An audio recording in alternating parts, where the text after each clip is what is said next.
Imagina que esta noche te quitaran casi todo. No tu teléfono, no tu cama, no tu refrigerador, no tu cuarto privado, no tu baño separado, no esa pequeña distancia que hoy llamamos mi espacio. Ahora imagina que te dejan solamente una habitación baja, oscura, con muros de piedra áspera, piso de tierra endurecida, unas vasijas de barro contra la pared, una lámpara de aceite, unas esteras enrolladas y una puerta, una sola puerta. Esa puerta es la entrada, la ventana, la ventilación, la frontera entre la familia y el mundo exterior. Y cuando cae la noche, también es la línea que separa la seguridad del peligro. Así pudo sentirse una casa humilde en Galilea durante el siglo I, en un pueblo como Nazaret. No una casa pensada para la comodidad, como las nuestras, sino una casa pensada para resistir, para guardar alimento, para proteger a los niños, para sobrevivir al frío, al polvo, a los animales, a la escasez y a la incertidumbre. La arqueología en Nazaret ha encontrado restos de viviendas de época romana temprana, con estructuras sencillas, cavidades de almacenamiento y cerámica doméstica. Incluso un informe describió una casa de aquel período como pequeña y modesta, probablemente típica de Nazaret en tiempos de Jesús.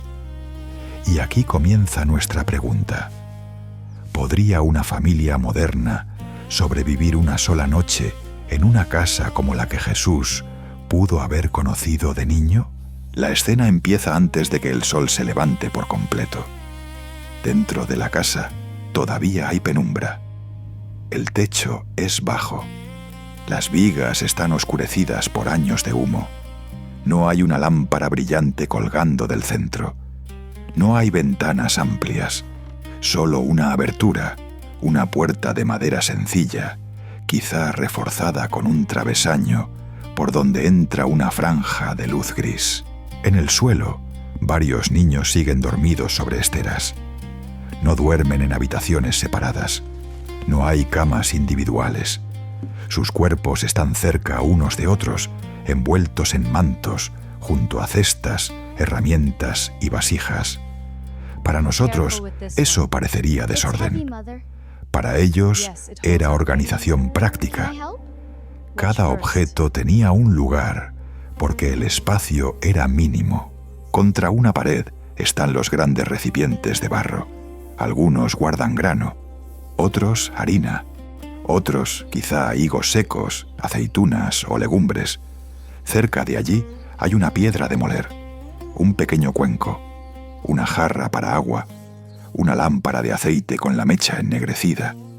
Y en medio de todo, la madre se levanta primero. No porque tenga tiempo libre, sino porque en una casa así, el día no comienza cuando uno quiere. Comienza cuando el cuerpo aprende a obedecer, al ritmo de la supervivencia. Ella toma una escoba hecha con fibras vegetales, tal vez palma o ramas secas, y empieza a barrer el suelo.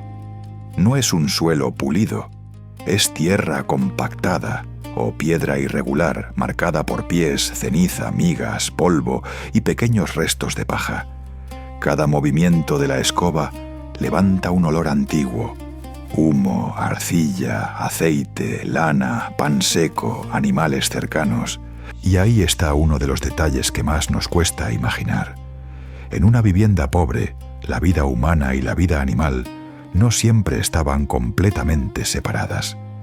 Algunas aves, una cabra pequeña, herramientas de trabajo, sacos de grano y mantas podían coexistir en espacios muy cercanos. La casa no era un lugar decorado, era una máquina doméstica de supervivencia. Mientras la madre barre, el padre ya está sentado cerca de la entrada. Aprovecha la luz que entra por la puerta.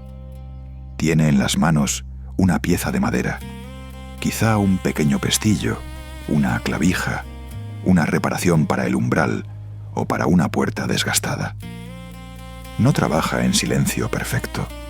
Se oye el roce de la herramienta, el crujido de la madera, el movimiento de los niños despertando, una tos, una vasija que se arrastra suavemente.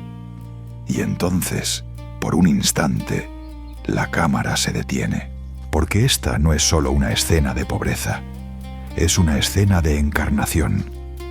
La fe católica no anuncia a un Dios que miró la vida humana desde lejos, anuncia que el Verbo se hizo carne, que el Hijo de Dios entró en la historia, en una familia, en un pueblo concreto, en una cultura concreta, bajo un techo concreto.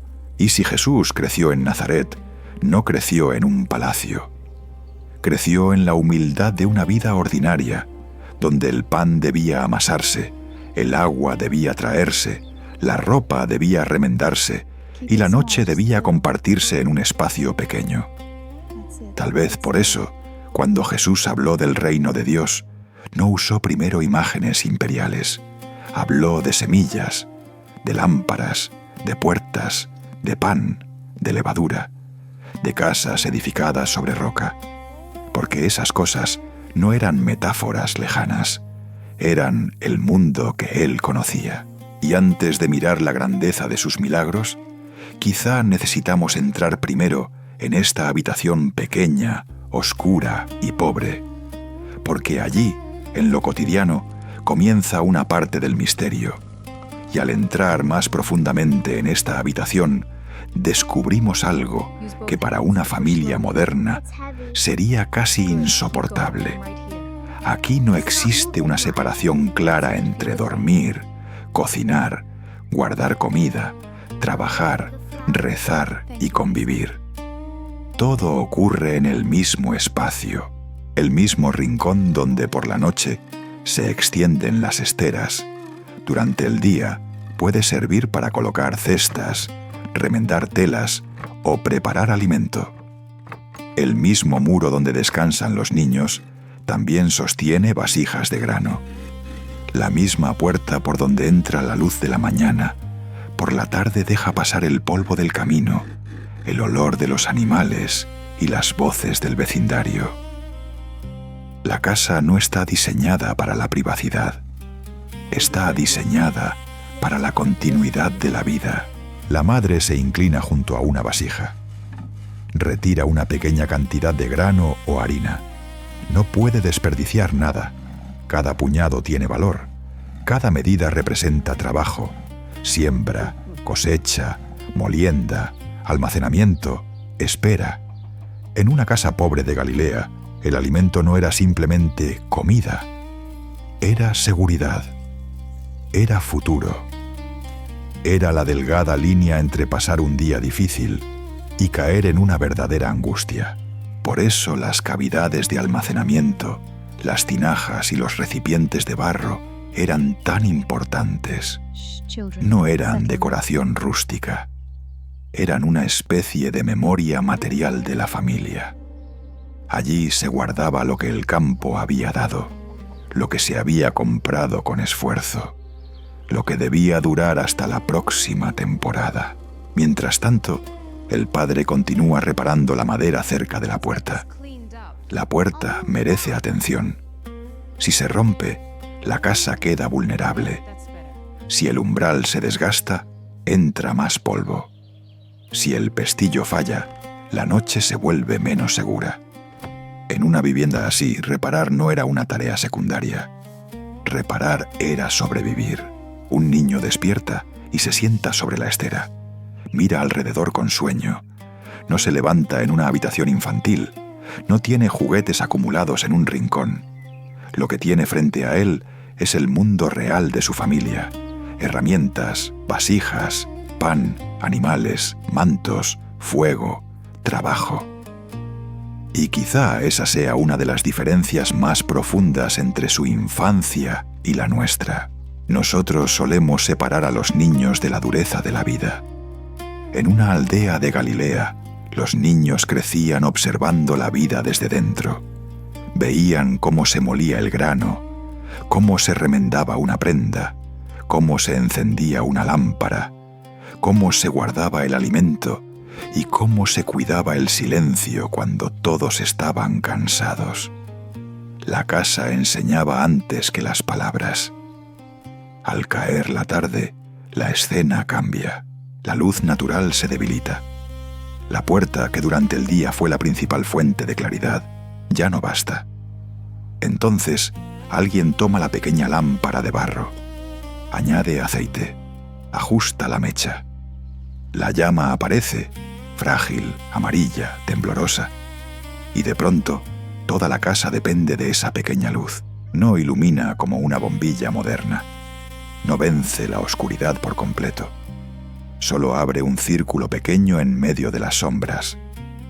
Las paredes de piedra se mueven con el resplandor.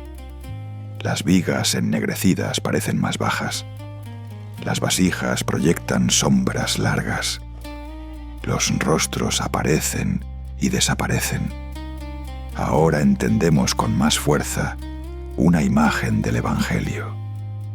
No se enciende una lámpara para ponerla debajo del celemín, sino sobre el candelero, para que alumbre a todos los de la casa. Para nosotros esa frase puede sonar bonita. Para una familia galilea era concreta.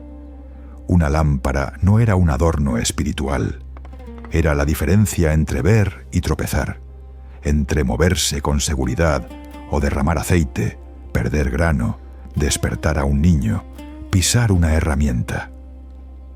Jesús hablaba con imágenes domésticas porque conocía el peso real de esas imágenes. La lámpara en una casa pobre no era grande, pero cuando la noche caía, todos la necesitaban. Y ahí aparece el sentido teológico. En una casa de una sola habitación, la luz no pertenece a una persona. Ilumina a todos. No hay un rincón privilegiado donde solo uno pueda disfrutarla. La luz, aunque pequeña, se comparte.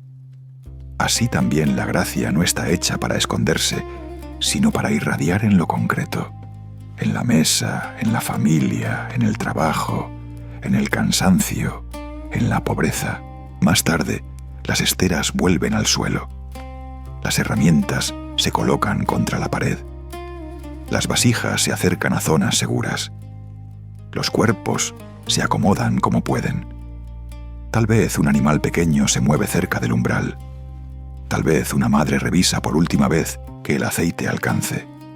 Tal vez el padre asegura la puerta. La casa se cierra. Y entonces llega una de las partes más difíciles de imaginar: el silencio. No un silencio limpio, moderno, aislado, sino un silencio lleno de respiraciones, madera que cruje, animales que se mueven, viento contra la puerta, niños que sueñan, brasas que se apagan. Una familia moderna quizá preguntaría: ¿cómo se puede descansar aquí? Pero una familia de Galilea tal vez respondería: aquí descansamos porque estamos juntos, porque la puerta está cerrada, porque el pan está guardado, porque la lámpara todavía arde un poco, porque Dios nos ha concedido llegar al final del día. Y esa frase cambia todo, porque esta casa pobre no solo revela carencia, revela una forma distinta de vivir, menos privada, más vulnerable, más comunitaria, más dependiente de la providencia. En la parte 1 vimos la pobreza material de la casa. Ahora vemos su profundidad humana. Pero todavía falta algo más. Porque si miramos esta habitación con ojos cristianos, surge una pregunta inquietante. ¿Qué significa creer que el Hijo de Dios aceptó crecer en un mundo así? Y aquí llegamos al punto más profundo de esta historia. Porque una casa pobre de Galilea no era solamente un escenario arqueológico. No era solo un dato histórico, una reconstrucción visual o una curiosidad sobre cómo vivía la gente hace 2000 años. Era el tipo de mundo donde la vida humana ocurría sin filtros. Un mundo de manos cansadas, de pan contado, de lámparas pequeñas, de humo en las vigas, de niños durmiendo junto a vasijas, de una puerta que debía cerrarse bien antes de la noche. Y si Jesús creció en Nazaret, entonces el misterio de la encarnación pasó también por estas realidades humildes. No podemos afirmar cada detalle exacto de su casa familiar, porque los evangelios no nos dan una descripción doméstica completa. Pero sí sabemos algo esencial. Jesús fue conocido como el hijo del carpintero, y también como el carpintero, en un ambiente de aldea, dentro de una familia judía sencilla, lejos de los centros de poder religioso y político. Eso significa que el Hijo de Dios no entró en la historia desde arriba, sino desde abajo. No eligió primero el mármol de los palacios, sino el polvo de los caminos. No eligió una infancia rodeada de lujo, sino una vida donde el trabajo manual, la obediencia familiar, la oración de Israel y la fragilidad cotidiana formaban parte del día. Y esto cambia la forma en que miramos la pobreza. La pobreza no se vuelve romántica. No debemos idealizarla. Una casa pequeña, oscura y vulnerable podía ser dura, incómoda y peligrosa. Había cansancio real, había escasez real, había enfermedades, preocupación por la comida, falta de privacidad y dependencia constante del trabajo diario. Pero en la fe cristiana, la humildad de Nazaret nos dice algo inmenso. Dios no consideró indigna la vida ordinaria. La casa pobre no era demasiado pequeña para él. La mesa sencilla no era demasiado pobre para él. La lámpara de aceite no era demasiado débil para él. El trabajo callado de una familia no era demasiado común para él. Por eso Nazaret tiene una fuerza espiritual tan grande. Antes de los milagros públicos, antes de las multitudes, antes de las parábolas pronunciadas frente a discípulos y fariseos, hubo años escondidos, años de crecimiento, aprendizaje, silencio, oración y trabajo, años en los que Jesús vivió dentro de las estructuras normales de una familia judía. Y quizá por eso sus palabras tienen tanta cercanía. Cuando Jesús habla de una mujer que barre la casa para encontrar una moneda perdida, no está usando una imagen abstracta. Está tocando una escena que todos conocían. En una casa pequeña, perder una moneda era una angustia. Barrer no era un gesto simbólico bonito, era una búsqueda intensa, casi desesperada, bajo la luz escasa de una lámpara. Cuando habla de una lámpara que debe ponerse donde ilumine a todos, está hablando de una realidad diaria. Cuando habla de una puerta, de un pan, de una casa edificada sobre roca, de un padre, de unos hijos, de una mesa preparada, está utilizando el lenguaje de la vida común para revelar el reino de Dios. Esta es una de las claves más hermosas del Evangelio. Jesús no separa lo divino de lo cotidiano. Lo divino entra en lo cotidiano y lo transforma desde dentro. La habitación pobre de Galilea se convierte entonces en una especie de símbolo. Sus muros ásperos nos recuerdan que la salvación no llegó envuelta en lujo. Su techo bajo nos recuerda que Dios aceptó la pequeñez humana. Sus vasijas de barro nos recuerdan la fragilidad de la vida. Su lámpara de aceite nos recuerda que una luz pequeña puede vencer una gran oscuridad. Y su única puerta nos recuerda que toda familia necesita protección, refugio y esperanza. Ahora volvamos a la pregunta inicial. ¿Podría una familia moderna sobrevivir una noche en una casa como esta? Tal vez sí, físicamente, pero emocionalmente muchos de nosotros nos sentiríamos atrapados. Nos faltaría espacio, nos faltaría silencio, nos faltaría comodidad, nos faltaría control, y sin embargo, esa incomodidad revela algo sobre nosotros. Quizá no somos más fuertes por tener más cosas. Quizá solo estamos menos acostumbrados a depender unos de otros, menos acostumbrados a compartir, menos acostumbrados a agradecer lo básico. Una casa pobre de Galilea nos obliga a mirar lo que hemos olvidado, que una familia no se sostiene solo con espacio, sino con cuidado, no solo con objetos, sino con presencia, no solo con comodidad, sino con fidelidad diaria. Y desde la fe católica, esa mirada llega todavía más lejos, porque si el Hijo de Dios aceptó la vida escondida de Nazaret, entonces ninguna vida humilde es invisible para Dios. Ningún trabajo doméstico fiel es inútil. Ninguna mesa sencilla está fuera de su mirada. Ninguna casa pequeña queda fuera de su gracia. La santidad no comenzó en un templo de mármol. También pudo respirarse en una habitación baja, con olor a humo, pan, barro y aceite.